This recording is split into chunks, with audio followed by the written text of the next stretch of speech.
Bonjour et bienvenue sur Conscience et dans les chroniques de Josefa Albertini. Aujourd'hui, nous allons aborder les cicatrices, les mémoires de choc, le lien avec la kinésiologie et la libération des tensions. Bonjour Josefa, comment vas-tu bien aujourd'hui? Je vais bien, Sophie, merci. Et toi? En forme? Impeccable, super. Parfait, comme d'habitude.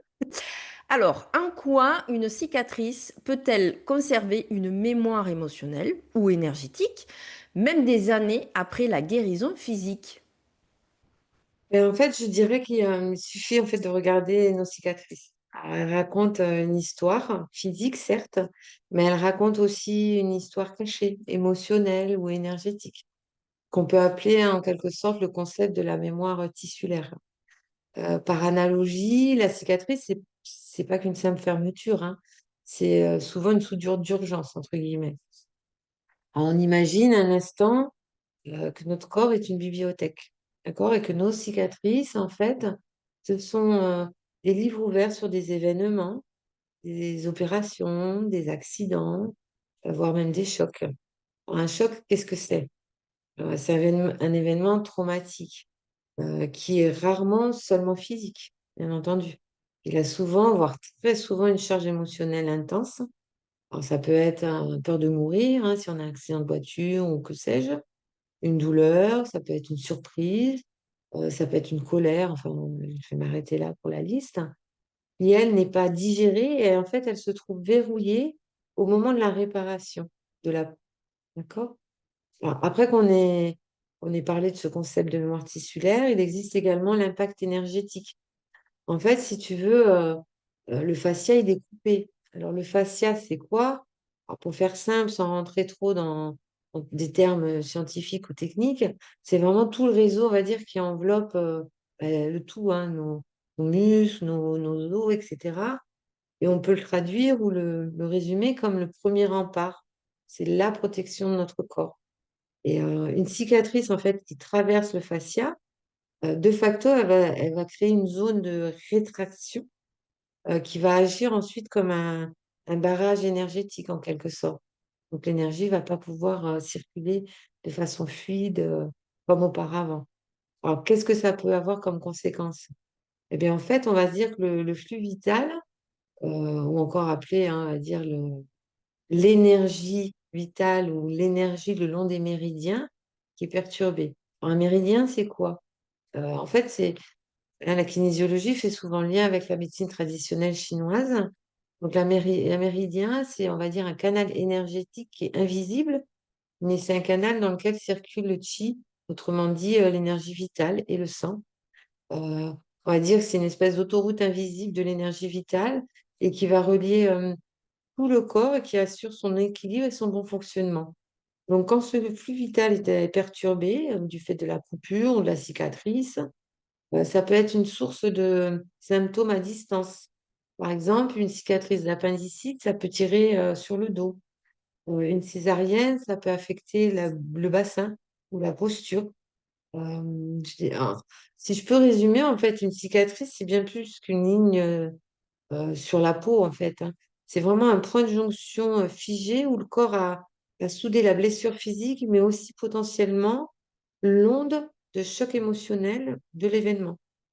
Tu vois, si une cicatrice, elle est encore rigide ou, euh, ou désensibilisée, c'est-à-dire que quand tu touches, tu as l'impression que tu n'as pas t'as pas de ressenti nerveux ou autre, ou si elle démange, même des années après, ça peut être le signal que le circuit énergétique n'est pas pleinement rétabli. Euh, le corps, en fait, il maintient cette zone en mode alerte et cette alerte, elle peut impacter notre posture ou notre bien-être sans qu'on fasse le lien, hein, forcément, puisque c'est de l'ordre de l'inconscient parfois. Comment la kinésiologie détecte-t-elle les blocages liés aux cicatrices et leur impact sur la circulation énergétique? Comment le corps, hein, par exemple, je vais prendre un exemple, peut-il nous dire que, sans parler de cicatrice, en fait, c'est cette vieille cicatrice qui est à l'origine d'un mal de tête chronique. Et ben, en fait, c'est grâce à toujours mon outil phare, hein, en kinésiologie, le test musculaire. En fait, si tu veux, quand le corps va enregistrer un stress, un stress ou un déséquilibre, le système nerveux, il va envoyer un signal qui se traduit par une diminution momentanée du tonus musculaire. Alors, le muscle il va lâcher, non pas par manque de force, mais parce que l'énergie est accaparée par le stress. Donc, par exemple, en séance, je teste le muscle, il teste fort, pas de perturbation énergétique. Ensuite, je touche la cicatrice. Là, le muscle il faiblit. Alors, qu'est-ce que ça traduit? Ça m'indique en fait qu'en pareil cas, la zone de la cicatrice, il y a un stress encore actif. Euh, donc, je peux ensuite, bien entendu, remonter à l'émotion associée au moment du choc, de l'accident ou autre, hein, avec d'autres tests. Et en fait, l'idée, c'est pour ne pas se limiter à traiter que le symptôme physique, mais bien au-delà. Euh, Ça va révéler en fait l'information qui est cachée et qui est liée à cette cicatrice. Et ensuite, grâce aux corrections spécifiques que m'indique le corps, c'est lui qui choisit, hein, à travers le test, la correction la plus adaptée. Eh ben, je vais parvenir à libérer cette mémoire, cette émotion, et à rétablir ainsi un retour à l'équilibre de la circulation énergétique globale, en fait. En fait, s'il n'y a qu'une chose à retenir, c'est que le test musculaire, il va agir comme une espèce de scanner corporel, simple, non invasif. Il ne donne pas, bien entendu, hein, de diagnostic médical, hein. Il révèle juste le dialogue interne du corps. Où se situe le stress énergétique et si c'est la cicatrice qui est bien en quelque sorte le fusible qui a sauté lors du choc initial. Euh, je ne fais que poser la question et c'est le système nerveux qui répond, montrant la vérité cachée sous les tissus. Une fois que le corps a identifié et reconnu le blocage actuel et cette vieille cicatrice, ben, en fait, le travail de libération commence et les résultats peuvent être spectaculaires, pas seulement sur le plan physique, mais aussi sur l'état émotionnel général. Quel témoignage ou expérience montre que libérer une cicatrice peut transformer la posture ou l'état émotionnel? En fait, les résultats les plus spectaculaires, hein, je dirais, enfin, ça concerne souvent plutôt l'aspect invisible, la posture, la douleur chronique ou la transformation émotionnelle. Tu vois, une cicatrice qui n'a pas été travaillée, comme je le disais, est un point fixe qui crée une tension en fait constante. Une cicatrice de césarienne ou d'opération abdominale, tu vois, elle peut tirer le bassin vers l'avant, forçant de facto le dos à compenser. Ça va entraîner des lombalgies chroniques qui disparaissent ou qui s'atténuent après le travail sur la cicatrice.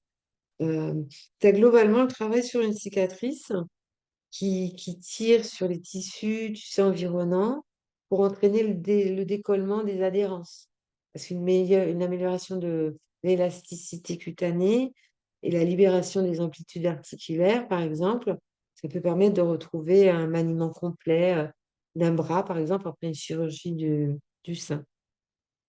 Tu as en fait la libération de la cicatrice, elle peut réduire ou faire disparaître des douleurs chroniques ou des tensions à distance. Tu vois, c'est comme j'expliquais, maux de dos, douleurs de hanche.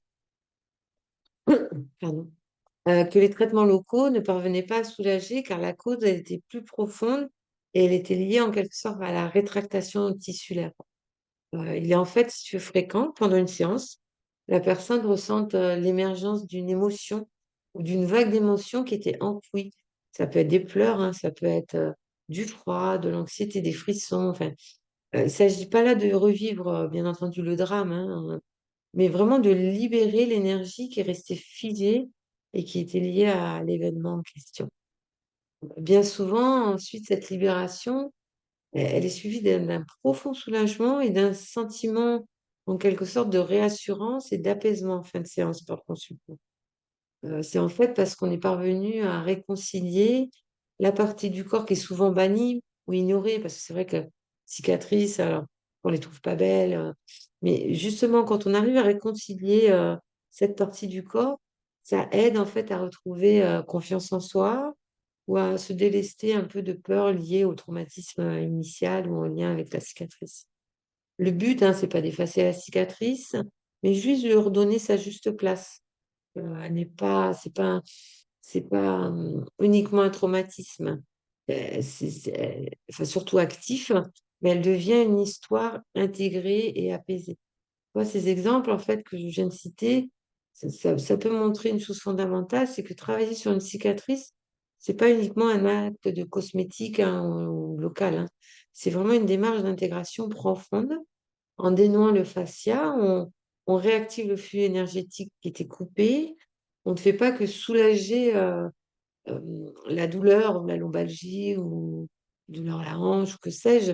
On permet si tu veux, au corps de sortir en fait de quelque sorte de ce mode alerte qui était lié au traumatisme passé.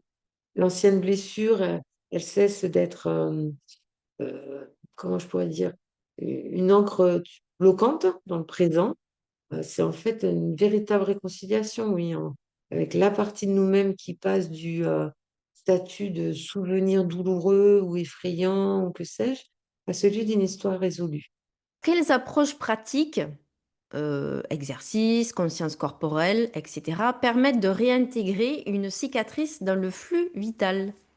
Alors que la cicatrice, elle soit vieille hein, de 50 ans ou toute récente, bon, bien refermée, hein, j'entends, il y a des gestes effectivement simples qui peuvent la réveiller ou tout du moins se redonner sa place dans le flux vital de notre corps. Par exemple, parce qu'on appelle le travail de touche ou de mobilité, dont l'objectif, en fait, est de décoller le fascia, dont j'ai parlé lors d'une précédente. Et comment alors?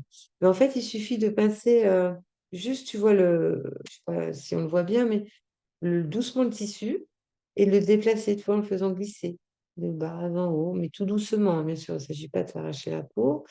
Tu as aussi la technique du glissement, c'est-à-dire qu'on va, admettons que la cicatrice soit là, on va procéder en fait à des massages circulaires. Alors de haut vers le haut, ensuite vers le bas, vers la droite, vers la gauche, tout doux, hein, bien entendu. Qu'est-ce que ça fait, ça? Ça permet en fait aux couches tissulaires de glisser entre elles. Donc ça favorise une bonne... Oh mince, je vais plus trouver le mot. Je vais plus trouver le mot. Mais c'est très bon. On peut aussi avoir une approche énergétique, ce qu'on appelle le tapping. Alors, c'est quoi? C'est très simple aussi. C'est, admettons toujours hein, que ma cicatrice soit sur ma main. C'est juste tapoter tout autour de la cicatrice avec la pulpe des doigts, délicatement, tout autour en faisant le tour de la cicatrice. Euh, en fait, ce tapotement, c'est une stimulation nerveuse qui peut aider à désensibiliser la zone, en fait si elle est trop sensible, ou à l'inverse, la réveiller si elle est engourdie. C'est un moyen simple en fait de réparer en quelque sorte le circuit électrique. Et enfin, tout ce qui est en lien, bien entendu, avec la conscience corporelle et le souffle. Idéalement, on s'allonge, on place la main sur la cicatrice en question, et comme j'expliquais également dans d'autres chroniques, à l'inspiration, on imagine l'énergie et l'oxygène qui vient atteindre cette zone, et à l'expiration, on imagine plutôt la tension et le verrouillage qui sont relâchés, en fait, expulsés quelque part. C'est une technique qui est plus communément appelée technique de la respiration dirigée. Donc, on le trouve aussi bien en kinésio qu'en sophro. Ça fonctionne aussi très bien. euh, tout ce qui est en lien avec les affirmations positives.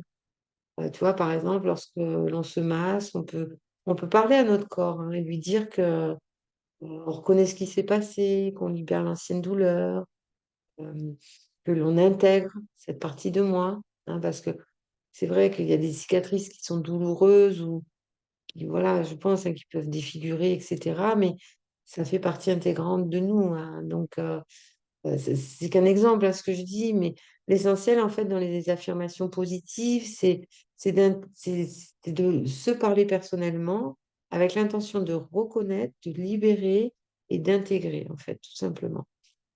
La cicatrice, si je peux dire, c'est pas la fin d'une histoire, c'est le début d'une nouvelle.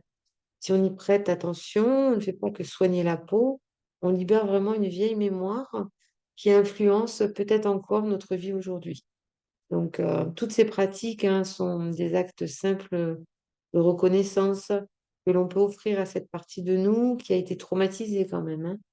Donc, en assouplissant ou en dialoguant avec ces zones, on leur permet de revenir enfin, oui, on leur permet de redevenir plutôt des tissus vivants, tu vois, et non plus des mémoires qui sont figées. Il faut aussi se rappeler qu'une cicatrice, hein, quelle que soit son origine, c'est pas un échec. un échec du corps. C'est la preuve, juste au contraire, de sa résilience et de sa capacité extraordinaire à se réparer. Ouais, il ne faut surtout pas la regarder non plus comme un défaut ou un souvenir douloureux. Il faut la regarder comme une carte de notre propre histoire, en fait. Et il faut l'intégrer avec douceur et attention. C'est en prenant soin de ces petites marques que l'on peut réparer de grandes blessures internes ou intérieures, hein, car en fait, elles sont la preuve qu'on a réussi à surmonter l'épreuve quelque part. Donc, il ne faut surtout pas hésiter aussi, en dernier lieu, bien entendu, à consulter un professionnel, comme une kinésiologue, par exemple, pour ma part. Mais tu as aussi des ostéos qui sont très bien, des kinésithérapeutes, surtout si la cicatrice, elle est douloureuse ou, ou si elle est problématique. Donc, mais tu vois, tous ces éléments permettent, voilà, de pas en faire une partie externe. Elle nous appartient, elle fait partie de nous intégrale, cette cicatrice. Merci à vous de nous avoir suivis. On se retrouve la semaine prochaine sur Conscience et nous parlerons de la kinésiologie et la toxicité environnementale et énergétique. Merci, à bientôt.